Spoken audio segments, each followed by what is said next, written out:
हर हर महादेव। नमस्कार। मेरे YouTube channel श्रद्धा में आप सभी लोगों का हार्दिक स्वागत है। उम्मीद करती हूँ कि आप सभी सुखी और स्वस्थ होंगे, भगवान की भक्ति में व्यस्त होंगे। आइए जानते हैं आज इस वीडियो के माध्यम से शिव महापुराण संहिता 2 के पंचम खंड के 12वें अध्याय के बारे में, जिसमें वर पाकर मैं दानव का वितल लोक जाने के बारे में बताया गया है। व्यास जी ने पूछा, हे महान बुद्धिमान सनत कुमार जी, जब ब्रह्मा जी, श्री हरि विष्णु एवं सभी देवताओं ने भगवान शिव की स्तुति की, तब वे प्रसन्न हुए और उन्होंने देवताओं की विपत्ति के समय उनकी सहायता करने का वचन दिया। उसी समय भगवान शिव को प्रसन्न देखकर मैं नामक दानव, जो कि त्रिपुर की अग्नि में भस्म होने से बच गया था, उनके सामने आकर हाथ जोड़कर खड़ा हो गया। तत्पश्चात मैंने निर्मल स्वच्छ हृदय से करुणा निधान भगवान शिव की स्तुति करनी आरंभ कर दी। उसने भगवान शिव के चरण पकड़ लिए। मैंने भगवान शिव से कहा, हे करुणा निधान भक्त वत्सल भगवान शिव, मैं आपकी शरण में आया हूँ, अतएव आप मेरी रक्षा कीजिए। इस प्रकार मैंने प्रभु की बहुत स्तुति की। उसकी ऐसी भक्तिमय स्तुति को देखकर भगवान शिव प्रसन्न हो गए और बोले, हे दानव श्रेष्ठ, मैं तुम अपनी परेशानियां भूल जाओ और अपने कष्टों का त्याग कर दो। मैं तुम पर प्रसन्न हूँ। तुम्हारी जो इच्छा हो मांग लो, मैं तुम्हारी इच्छा अवश्य पूर्ण करूँगा। भगवान शिव के ये वचन सुनकर मैं दानव की सभी चिंताएं दूर हो गईं और उसके चेहरे पर जो भय था वह भी दूर हो गया। तब वह बोला, हे देवाधिदेव, यदि आप मुझ पर प्रसन्न हैं और मुझे कुछ वरदान देना चाहते हैं तो मुझे अपनी शाश्वत भक्ति प्रदान कीजिए।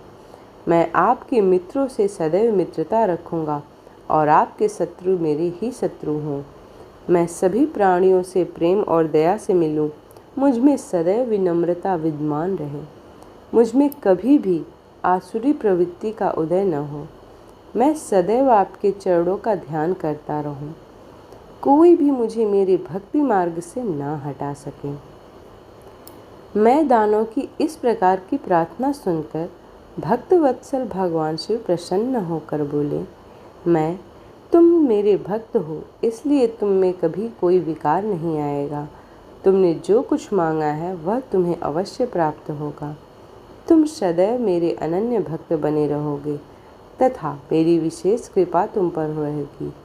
अब मैं तुम्हें वितल लोक जाने की आज्ञा प्रदान करता हूँ। तुम वहीं पर निर्भय होकर मेरी भक्ति में मगन रहो। भगवान शिव की आज्ञा मानकर मैं दानव वहाँ से सब देवताओं व अपने आराध्य भगवान शिव को प्रणाम कर वितल लोक चला गया। तत्पश्चात देवाधिदेव भगवान शिव भी देवी पार्वती सहित वहाँ से अंतर्ध्यान हो गए। त्रिलोकीनाथ भगवान शिव के वहाँ से अंतर्ध्यान होते ही उनके अभीष्ट कार्यों को पूरा करने के लिए उपलब्ध कराए गए साधन, जैसे उनके धनुष, बाण, रथ आदि वहाँ से अदृश्य हो गए। तब वहाँ उपस्थित ब्रह्मा जी, श्री हरि विष्णु, देवराज इंद्र व अन्य सभी देवता ऋषि मुनि भी हर्षपूर्वक अपने आराध्य भगवान शिव का गुणगान करने लगे, अपने अपने लोक को चले गए। भगवान शिव के इस रुद्र रूप का स्मरण करने से शत्रुओं का विनाश होता है। महर्षि, जीव के सबसे भारी शत्रु और कोई नहीं, इसके मनोविकार ही तो हैं।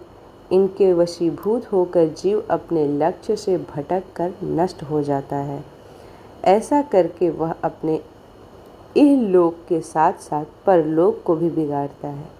भगवान शिव आशुतोष हैं। उनकी लीलाओं को सुनने से समस्त पापों का नाश होता है और सभी अभिष्ट वस्तुओं की प्राप्ति होती है। महर्षि, इस प्रकार मैंने तुम्हें तारकाक्ष, कमलाक्ष और विघ्नमानी नामक तीनों महाअसुरों का संहार करने वाली भगवान शशि मौली शिव शंकर जी की लीलामय कथा सुनाई। इस प्रकार शिव महापुराण संहिता 2 के पंचम खंड का 12वां अध्याय समाप्त होता है। उम्मीद करती हूँ कि आज की यह वीडियो आप लोगों को पसंद आई हो। वीडियो पसंद आई हो तो वीडियो को लाइक करें, शेयर करें और चैनल को सब्सक्राइब करें। इसी प्रकार की भक्तिभाव से जुड़ी हुई वीडियोस को प्राप्त करने के लिए चैनल को सब्सक्राइब करना ना भूलें। मिलते हैं अगले अध्याय में, तब तक के लिए हर हर महादेव।